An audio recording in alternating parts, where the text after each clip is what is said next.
자, 여러분 안녕하세요. 제13회 사례 문제 해설 시작하도록 하겠습니다. 제 1문의 1부터 보도록 하죠.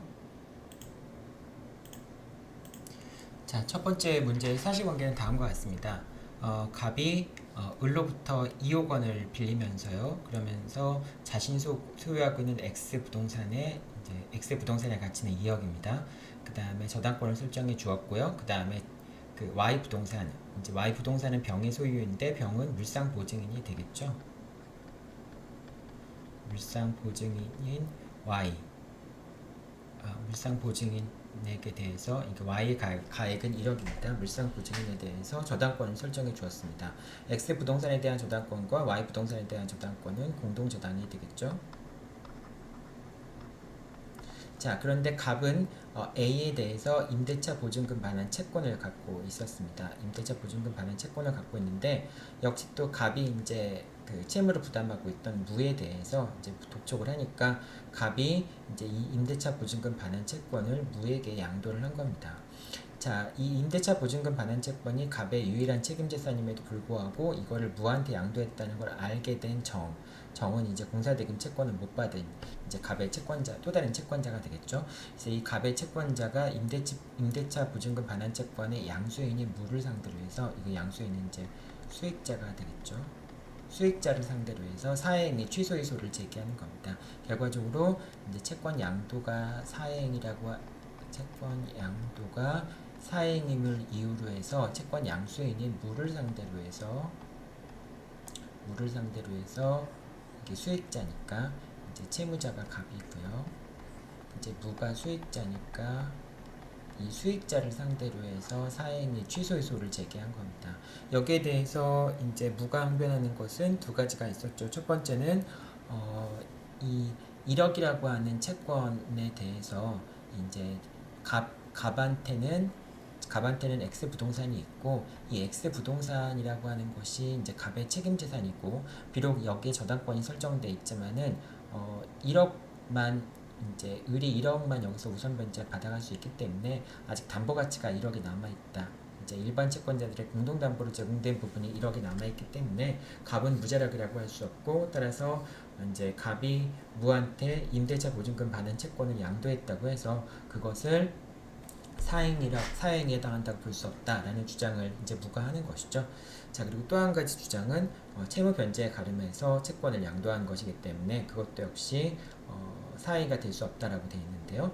자, 근데 채무 변제의 목적으로 이제 변제에 가름해서 대물 변제를 한 경우에도 그런 경우에도 책임 재산을 감소시키는 그런 사행이라고 볼 수 있게 되겠죠. 그래서 임대차 보증금 반환 채권을 양도하는 것이 사행에 해당할 수도 있는데 지금 문제가 되는 거는 갑이 무자력인가라고 하는 점이 문제가 되는 것이죠.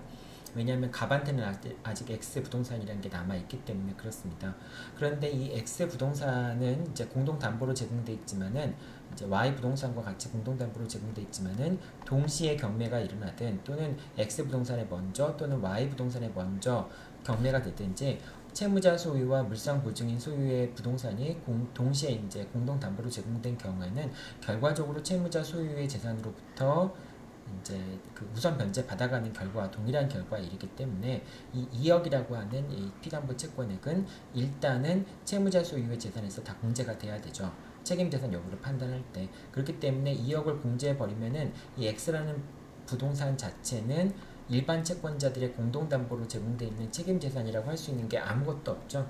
그렇기 때문에 X를 처분하는 것 자체, 그게 뭐 X에 대해서 이제 이 X라는 재산이 일반 채권자들의 공동담보로 제공되어 있는 책임재산이기 때문에 갑이 무자력이 아니다라고 하는 주장은 이유가 없죠. 네, 그렇기 때문에 이 상황에서는 X라는 재산이 있더라도 갑은 무자력이었고 무자력인 상황에서 유일한 책임재산이 임대차 보증금 반환 채권을 무에게 양도를 했으니까 이제 갑과 무 사이에 임대차 보증금 반환 채권에 대한 양도는 사행에 해당해서 그러니까 이제 갑의 채권자인 정이 그 채권 양도 계약을 사행위로 취소하고 원상회복을 청구할 수도 있겠죠. 결과적으로는 이제 다시 무가 갑한테 이 임대차 보증금 반환 채권을 다시 반환한다라고 하는 통지를 임차인한테 해야 임대인한테 해야 되겠죠. 자, 이런 식으로 이제 첫 번째 문제는 정리가 됩니다. 두 번째 문제 보도록 할게요. 두 번째 문제입니다. 두 번째 문제는 A는 갑에게 3억 원을 대여해 주었고요. 그걸 담보하기 위해서 갑은 자신이 소유하고 있는 X 부동산에 대해서 A에게 저당권을 설정해 주었고 또 물상보증인 소유의 Y 부동산에 대해서도 A에게 저당권을 설정해 주었습니다. 그러니까 A는 X 부동산과 Y 부동산에 대해서 1순위 저당권자가 되겠죠. 그 다음에 을은 물상보증인이 되겠죠. 을은 물상보증인이 되는 것이고요. 을은 또 병으로부터 돈을 빌리면서 을은 병으로부터 1억 원을 사용하면서 병 명의로 2순위 저당권을 설정해 주었습니다. 자, 이렇게 된 상황이었습니다. 자, 그런데 A가 X 부동산에 먼저 저당권을 실행을 해가지고 3억 원의 채권액의 만족을 얻어갔습니다. 그리고 나서는 이제 갑의 요청에 따라서 X 부동산에 설정되어 있던 저당권을 말소를 했고요. 말소한 다음에 이제 갑은 정의 명의로 저당권을 다시 설정해 주었습니다. 자, 이 경우에 을이 X토지에 관한 말소된 저당권을 회복하고자 한다면 을은 누구를 상대로 어떤 청구를 해야 되는가라고 하는 점이 문제가 되는데요. 자, 첫 번째 A가 Y 부동산에 대해서 먼저 경매를 신청을 해서 자신의 채권액의 만족을 얻어갔다면은 그러면은 이제 물상 보증인이 자신의 재산으로 채무자의 채무를 대신 변제한 것이 되니까 물상 보증인인 을은 A를 대위하게 됩니다. 따라서 을은 A가 X 부동산에 대해서 갖고 있던 저당권, X에 대한 저당권과 그 다음에 이 X에 대한 저당권이 담보하고 있던 피담보 채권, A가 갑에 대해서 갖고 있던 채권, 그걸 이제 Y가 대신 갚긴 했지만은 어쨌든 피담보 채권을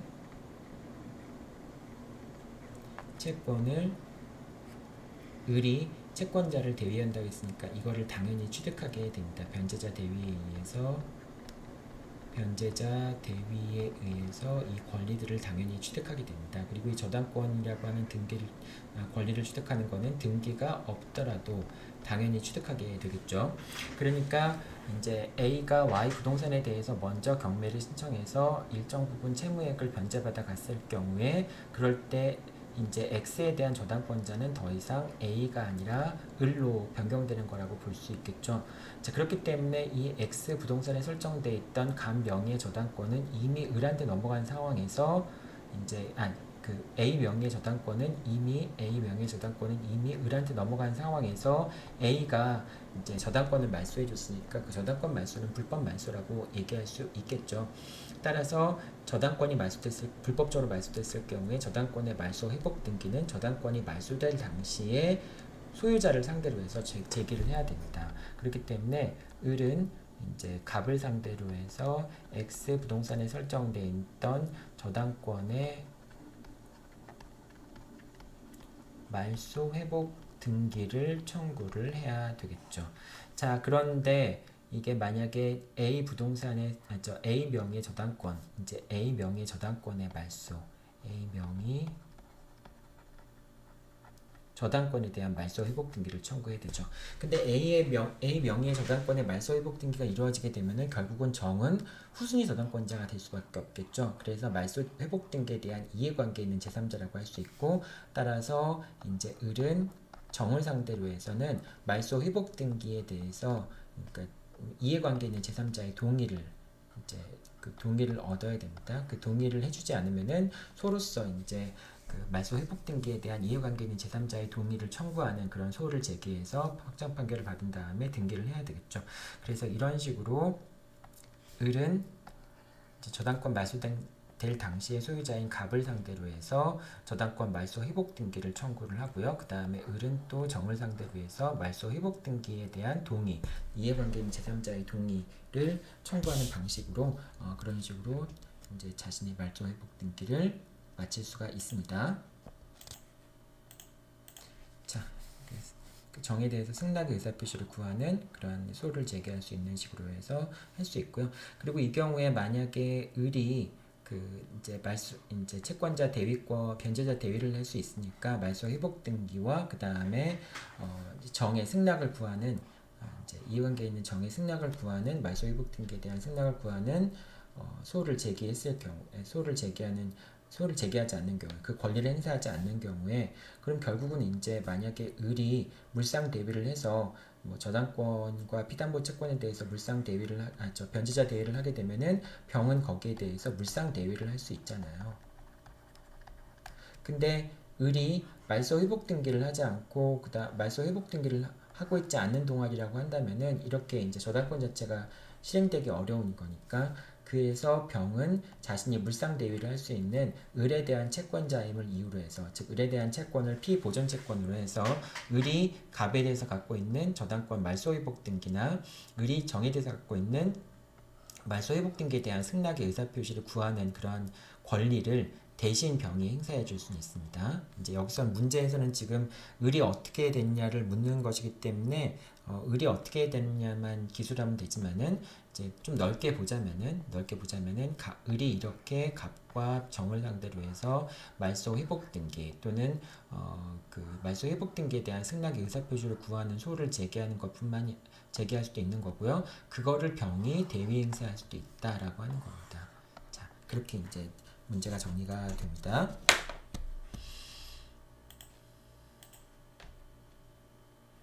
자, 두 번째 문제 같은 경우에는 추가된 사실관계의 경우에, 자, 이 사안에서 두 번째 문제 같은 경우에는 정이 이미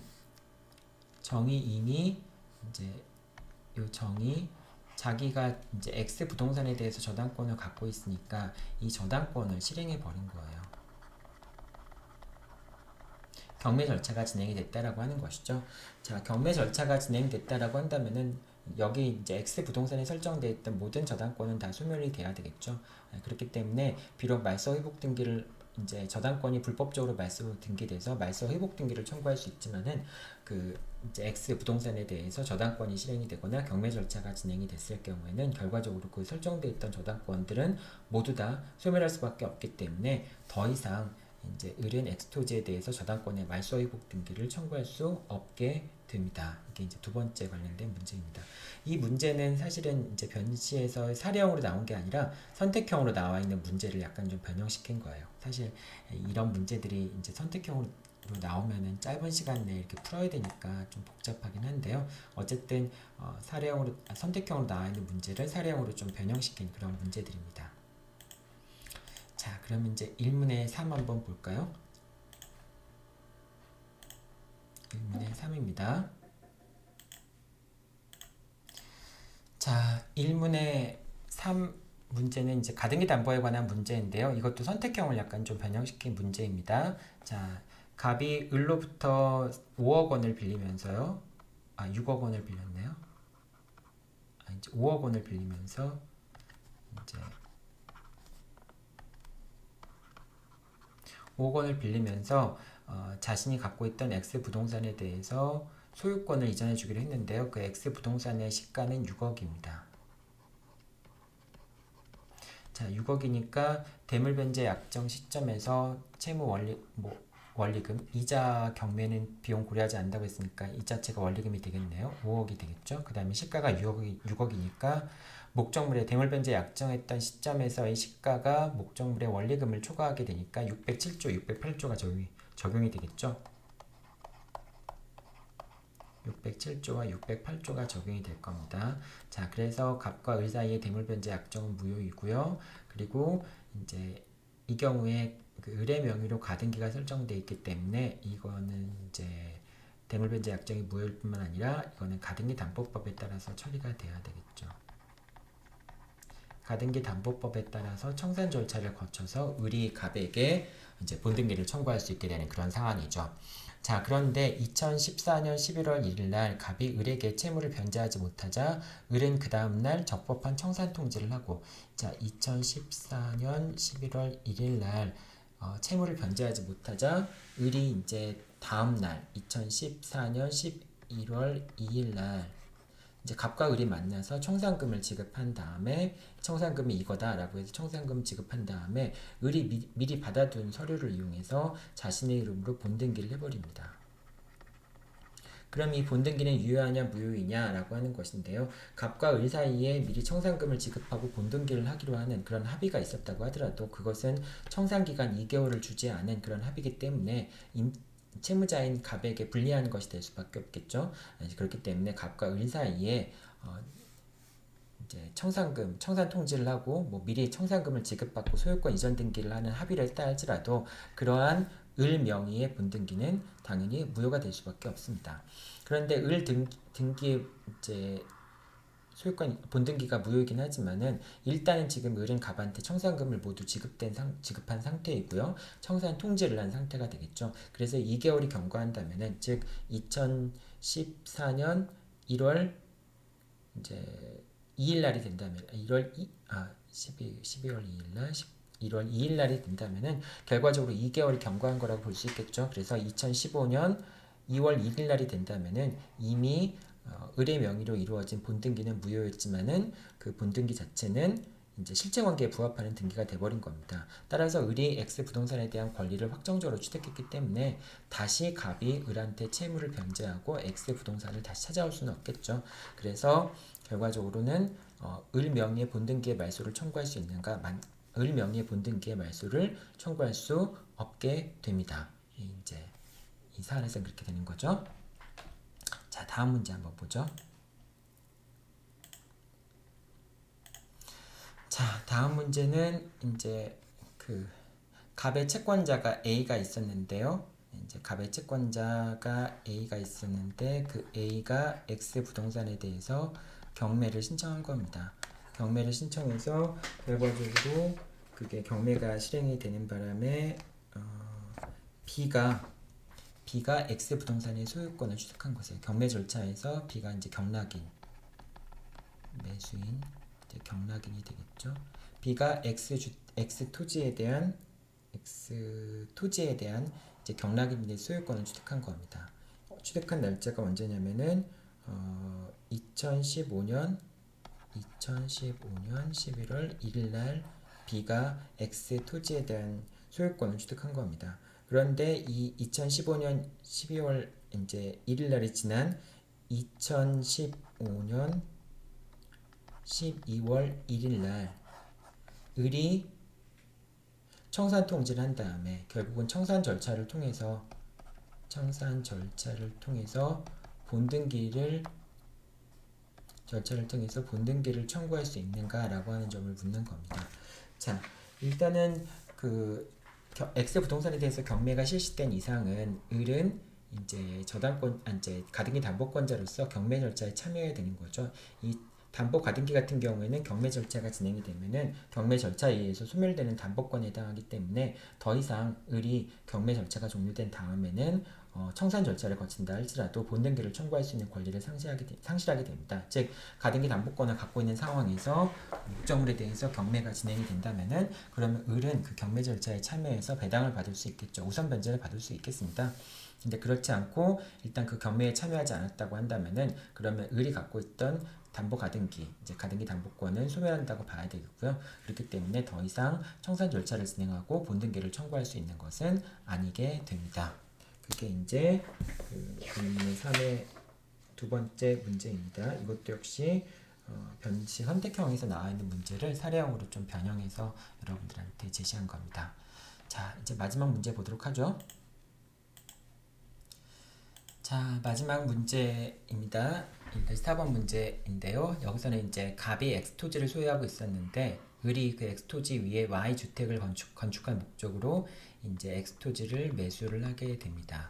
자, 그런데 이제 을이 갑한테 잔금을 지급하지 못하자 잔금 지급을 담보하기 위해서 갑이 이제 Y주택에 대해서 갑의 명의로 보존 등기를 하기로 합니다. 그래서 결과적으로 을이 목적물의 소유권을 원시취득했지만은 즉 자기의 노력과 재료를 들여서 건물을 건축했기 때문에 을이 Y주택의 소유권을 취득했지만은 보존 등기만큼은 갑의 명의로 보존 등기를 하기로 합니다. 자, 이 경우에는 여러분들 헷갈리면 안 되는 게 도급인과 수급인 사이에서는 이제 도급인의 그러니까 수급인이 비록 건물을 지었더라도 도급계약상에 도급인의 명의로 건축 허가를 받고 도급인의 명의로 그 이제 보존 등기를 하기로 했다면은 이거는 도급인이 원시 취득하는 거잖아요.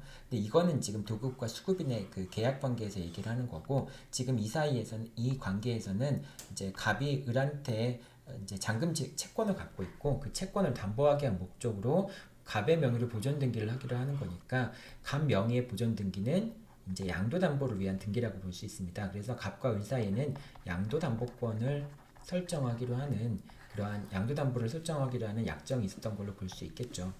자, 그래서 양도담보권을 취득한 시점은 언제입니까? 등기를 한 시점이니까 2017년 1월 5일 날 이제 갑은 양도담보권을 취득한 것이 되겠죠. 그리고 이제 비록 양도담보권을 설정해준 을도 이제 Y 주택의 소유자이니까 실질적인 소유자이니까 을도 적법하게 임대차 계약을 체결할 수 있는 권한이 있는 자라고 얘기를 할 수 있겠죠. 그래서 을이 병과 임대차 계약을 체결하고 병은 임차권을 취득했습니다. 근데 대항력을 갖춘 시점은 언제냐면 2017년 1월 5일 날 대항력을 갖췄어요. 자, 그러면은 이제 이 임차권이 더 우선하는지 그다음에 이 양도담보권이 더 우선하는지 여부와 관련해서 이제 Y 주택에 대해서 이제 누구죠? 갑은 양도담보권을 갖고 있는 것이고요. 갑은 양도담보권을 갖고 있는 것이고 병은 임차권을 갖고 있는 것이죠. 갑의 양도담보권이 우선하는지 병의 임차권이 우선하는지 여부를 따져봐야 될 텐데요. 지금 갑이 양도담보권을 취득한 것은 2017년 1월 5일 날이죠. 그 다음에 병이 임차권의 대항력권을 갖춘 날은 2017년 1월 5일 날이니까 그러니까 이제 병은 2017년 1월 6일 날 0시부터 대항력을 취득하게 되죠. 그러니까 결과적으로 갑의 양도담보권이 병의 임차권보다 우선한다고 볼 수 있겠죠. 그렇기 때문에 이 사안에서는 양도담보권이 우선한다고 볼 수 있고요. 자, 그런 상황에서 지금 이제 을이 지급을 지체하지 않아서 이제 갑이 양도담보권을 실행하기 위한 목적으로 을이 이제 잔금을 지급하지 않으니까 갑이 양도담보권을 실행해야 되겠죠.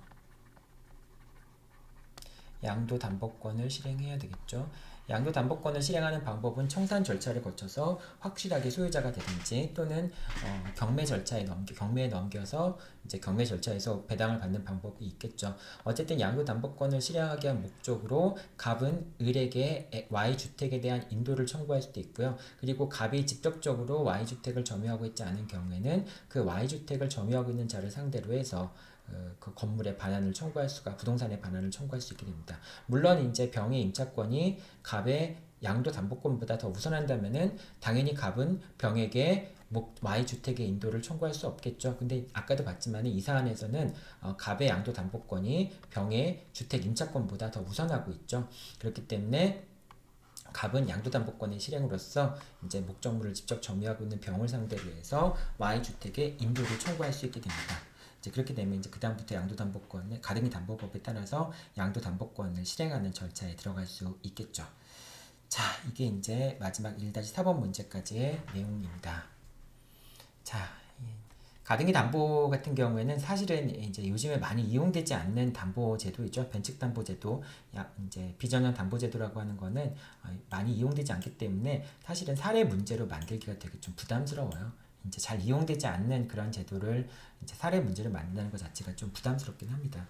그래서 이제 여러분도 여기 보는 것처럼 이제 선택형 문제 중에서 나온 문제들을 좀 사례화한 경우들이 있는데 이제 선택형 문제로는 지속적으로 나오니까 여러분들이 그리고 선택형 문제로 지속적으로 나오는데 선택형 문제 중에서도 사례형 문제로 출제되는 경우들이 많이 있어요.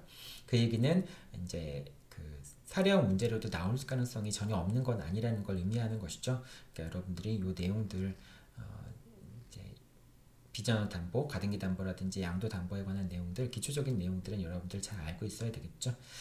자, 여기까지 해서 13회 사례 문제 해설까지 해서 이번 학기의 이론 설명, 그 다음에 사례 문제에 관한 설명들은 다 마치도록 하겠습니다. 여러분들 한 학기 동안 고생 많았고요.